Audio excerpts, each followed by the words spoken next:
Well, hey there, friends, and welcome back to the Creative Shop Talk podcast.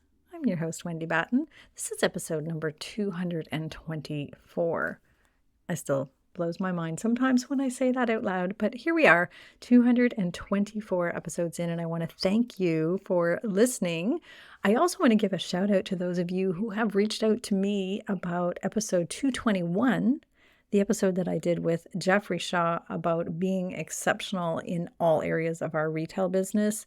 I have heard from so many of you, and I just want to say thank you. Thank you for following up. Thank you for shouting out. Thank you for telling me what podcasts you love listening to and why. I love hearing why. So if you haven't listened to that episode, go have a listen. It's had a great download number. I don't know what we call that. What do we call that? Anyhow, a lot of downloads. A lot of you are listening to that episode. It's episode 221 of the Creative Shop Talk podcast with my guest expert, Jeffrey Shaw, who is my business coach as well too. So very pleased to have Jeffrey there with us. He was also in my mastermind group recently, and we had a fantastic conversation, and just really grateful for his enthusiasm and his genius, I guess, when it comes to marketing. Okay, on with the show today. Talking about marketing, we're going to talk about marketing today, and something that I'm seeing and I'm bumping up against a lot and seeing a lot with a lot of my clients, a lot of retailers, and something that we might know better, but we don't always remember to remember. Rememberable? I don't know. Anyway, I don't know what we're talking. I don't know how to explain that, but here we go. I'm going to share that with you. Something that's really easily fixable, and I'm going to give you a test on how to do it. So let's get on with that. Oh, before we do, I do want to remind you that we have the Holiday Bootcamp. The Holiday Success Bootcamp is live. If you're a member inside my Retailers Inner Circle coaching program, you already have access to that. You just need to go grab that inside our headquarters. If you are not a member yet, or you're not a member of the Retailers Inner Circle coaching group, I want to let you know that we have that as a standalone product for you. You can grab that Holiday Success Bootcamp while we have it available to get started on all of the things that you need to do. The checklist, we have everything done for you. Someone just called it a survival guide, so I love that. We actually just edited some of our marketing material around that because it is a survival guide. It is everything that you need to plan, get your thoughts in order about what you want for the holidays. It's not just about inventory. It's about time and energy and how we want to show up and how much money do we want to make this holiday. And we have that all set up for you in the Holiday Bootcamp. And we also give you tools to make it easier. We give you Canva templates. We give you ideas for events. So not just, we're doing our holiday open house. Like, how can we continually add events every month and micro events? So small things. And when I say events, it's not always sales, right? We want to make sure that we are just doing featured events to get customers in the door.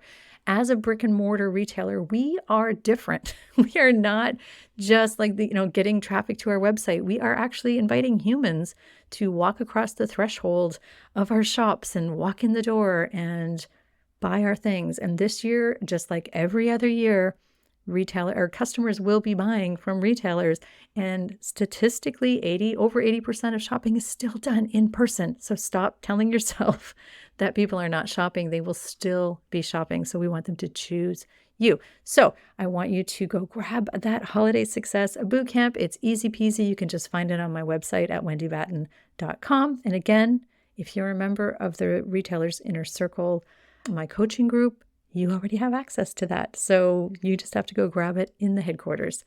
So grab that there. You'll also see it in your weekly emails that you get from us. Okay, let's get on to our marketing. I don't want to say mistake, but something that I'm seeing a lot in marketing that's so fixable, and you might not realize you're doing this. Okay, let's get on with that. Running a retail business doesn't have to be so hard. Welcome to the Creative Shop Talk podcast, the go-to podcast for creative shop owners, studio owners, and independent retailers. I'm your host, Wendy Batten, retail business coach and mentor. Each week, I'll share simple, proven business strategies, inspiring stories from fellow retailers, and advice from industry experts. Together, we're going to work to find the success you want from your retail business with more profits in your till and a little more joy in your life.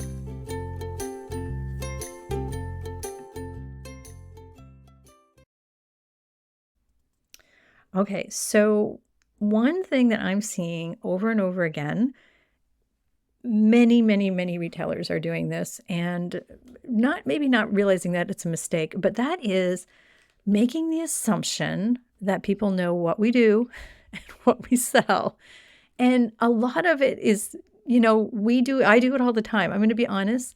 I got called out for this several times by a couple of my coaches and mentors recently, in that I mention all the time here about my Retailers Inner Circle on the podcast, but I don't talk about it on other modalities and other places and other social media and platforms and search and visibility places.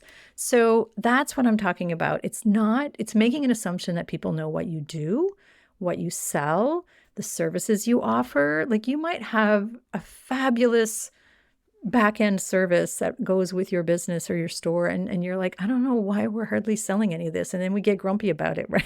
We're like, why is nobody buying, or booking workshops or doing this thing? And it might be because they just don't know. They don't know. We know. And maybe our really regular clients know. And we're like, okay, we've done our job. Everybody knows, but they don't. We need to be almost sick of ourselves talking about these things. We need to really assess how often we are speaking about our best sellers, if you will, or our top categories. And I say categories because it depends on the type of business that you have in your retail business, but it could be just making a list of your top sellers and talking about them on a regular rotation in several places. So I'm going to give you a little test here, a little litmus test, if you will. We're going to do a quick episode today so you can get to work. I want you to go and print up your top 5 categories. Again, it might be maybe your top sellers. So 5 or 10, depending on your bandwidth and how much energy and the type of product that you sell. I would love for you to go and pull up your top 5 categories. So let's just say it's jewelry and jeans and books and candles, whatever those things are. And I want you to write those down on a piece of paper. And then I want you to go and look and see the last time you featured these items on marketing. When did you last talk about jewelry? And you might say, well, I regularly do. Every Friday we do a live and we showcase our jewelry. And I did that last Friday and the Friday before. Yep, I'm done. No, you're not. Because we need to look and see and assess all of these things. And when was the last time we talked about necklaces or jewelry or whatever that item is? We did a video, but what about our non-video watchers? Did we show pictures of it? Have we shared different ways to wear it? Like, have we done our duty in mentioning our jewelry over and over and over again, or just that once during the live? Well, I don't watch lives, as I've mentioned before. I know I should, but I don't. I just don't have the time. I just don't have the time. So I am a stills girl. I know a lot of you are live, and of course, I'm going to tell you, you have to do video because video is king and still gets seen and algorithms and all the things. But make sure that you are doing photos and video, and make sure you're sharing it in multiple places. Just like I'm only sharing about the Retailers Inner Circle here to you listening to my podcast, that's not helping anybody who doesn't listen to my podcast. That's not helping reaching retailers for me that are on Instagram or Facebook or even on my email list. So we need to make sure that we are sharing in multiple places, multiple platforms. If you are just an Instagram person or just a Facebook person or whatever, we have to think about multiple places where our customers are. So we can't make assumptions, well, everybody knows we sell jewelry, if we're not sharing it in multiple places. So it might even mean we need a sign out on the front, like on the front of our shop. Where else are we sharing that we have jewelry or whatever, if that makes sense, of course, right? So we need to make sure that we are looking at our categories, our best sellers, and the things we want to sell, and make sure we are talking about them over and over and over and over again in multiple places. When's the last time you sent an email out about those products? So I want you to go through each one of your products that you wrote down and really be honest with yourself and ask yourself if you have been sharing these top products, your best sellers or the top products that you have. And I also would love the next part of the test really is, thinking about different ways that you can sell it. So if you need different ways, or if you're like, Wendy, how many times can I talk about jewelry or jeans or whatever? I want you to think about different things like, again, like photos, try-ons, maybe an unboxing. Like, it doesn't have to be like, I'm featuring this jewelry and everybody should know.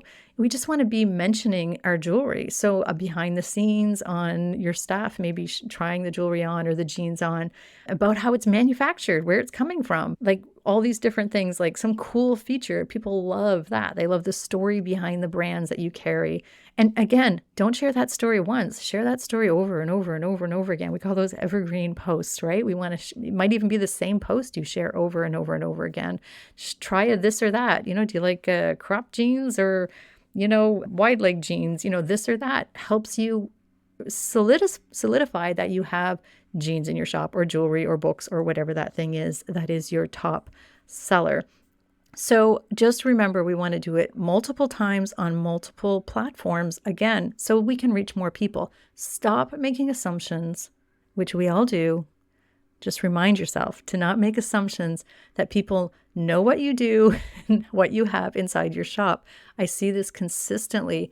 And again, Google business, like where are you showing up? Where are these products mentioned? Go and look and do a brand asset and see where we can be talking about these things. Maybe it's brand names. And when I talked about breaking down your categories, it might be by brand, right? It might be like, we carry XYZ brand or whatever. We want to make sure we're mentioning that over and over again. Okay, we also want to remember to feature it in the store. This is something that I've been running up against quite a bit as well too. If you have a product that you think should be selling, and this actually happened with a client of mine recently. If you have a product that you're just like, your gut told you that your customers would love it and you love it and it's a good price and all the things seem to make sense, but it's not moving, it's not necessarily a bad buy. It might be bad presentation. Like, you might not be talking about it enough or sharing it enough.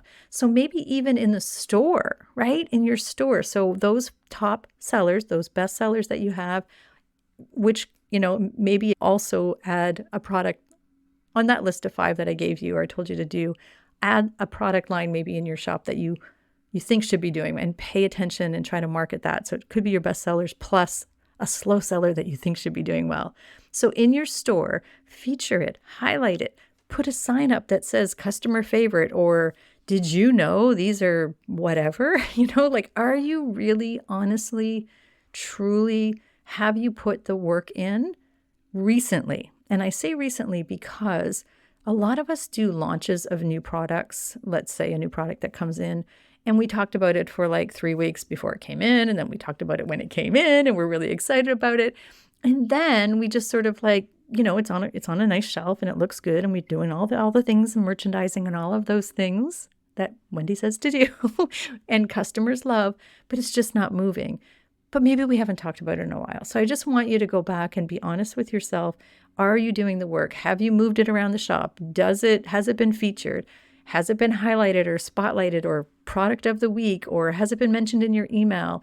When's the last time you did it on you showcased or talked about behind the scenes? Be super honest about each one of the products that you either want to move or that are regular sellers and you want to keep moving them in. And the reason we really want to focus on our best sellers, because I can just feel the question's going to come to me. Well, if they're already best sellers, I don't need to market them anymore. Here's the thing, my friend. There's always room for more people to come in and buy those things that you're famous for that other people love.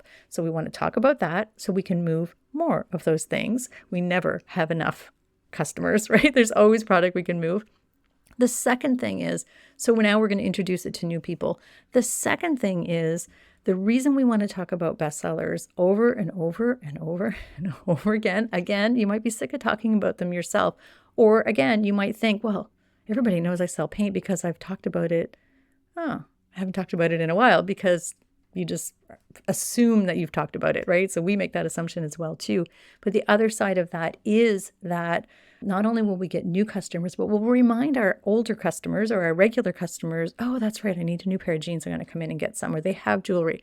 Don't make the assumption that people are going to remember That's our ego, right? It's our ego that's thinking that. So please, please, please remember to be really focusing on your best sellers, your top category movers, and any of those low liars that you might want to, that you're just really sure should be moving. And we do that over and over and over again by checking our marketing and making a promotional plan around that. So as we're gearing up for the holidays, as we're getting ready for the holidays, like, stop making things hard for yourself and let's make sure things are easy. Because if they're already coming in for the jeans or the jewelry or the books or whatever, because we've reminded them, then we can cross-sell them to other things and increase our average order value and really serve our clients with all the other beautiful things that I know you have in your shop. So I hope that's been helpful. I want to encourage you to go do that litmus test and just don't make the assumption you're already doing this well, because I would tell you, every time I think of my clients when I go back, or even the signage in the current place, like where your current products are, just ask yourself, have we really highlighted, featured, talked about, made an effort, and been consistent on those product lines? It happens. It happens to everybody. So it's probably happened to you. So just hope that's a good reminder for you. I hope you are having a fabulous time getting ready for the holidays. I hope you're excited about what's coming. The shoppers are coming. They're going to be shopping, and we really want to make sure that they're shopping with you. So I want to thank you for listening to the podcast here. I've been getting such really lovely, I want to say feedback, but feedback sounds kind of cold or whatever, but been getting lots of emails, lots of conversations happening in my DMs on Instagram, and lots of beautiful comments on the podcast. So I just want to say thank you for doing that. That really helps. It helps me keep doing the podcast, if I'm being honest. It helps my team stay positive. Like they're like, oh, cool, look at these comments that are coming in, and it's just helps other retailers as well too. And we're trying to spread the word about good retail done by good, real retailers. So we want to thank you for being here. And I hope you're having a fabulous week. We will see you here next week, same time, same place. We're going to continue our conversation about the holidays. So go grab the Holiday Success Bootcamp and Survival Guide. We'd love to know how you make out with that. I promise, pinky swear promise that you will thank me in January if you do the Holiday Success Bootcamp. So you can find that all over on my website and lots of other resources over there at wendybatten.com. Thanks for being here, my friend. We'll see you next week.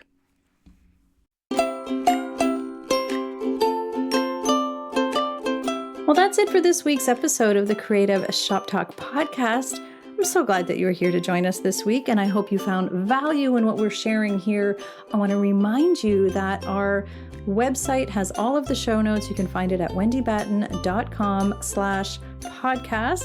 Everything that you need to hear about today's podcast is there. Also an opportunity if you need to reach out to me. If I can support you in any way whatsoever, please feel free to reach out.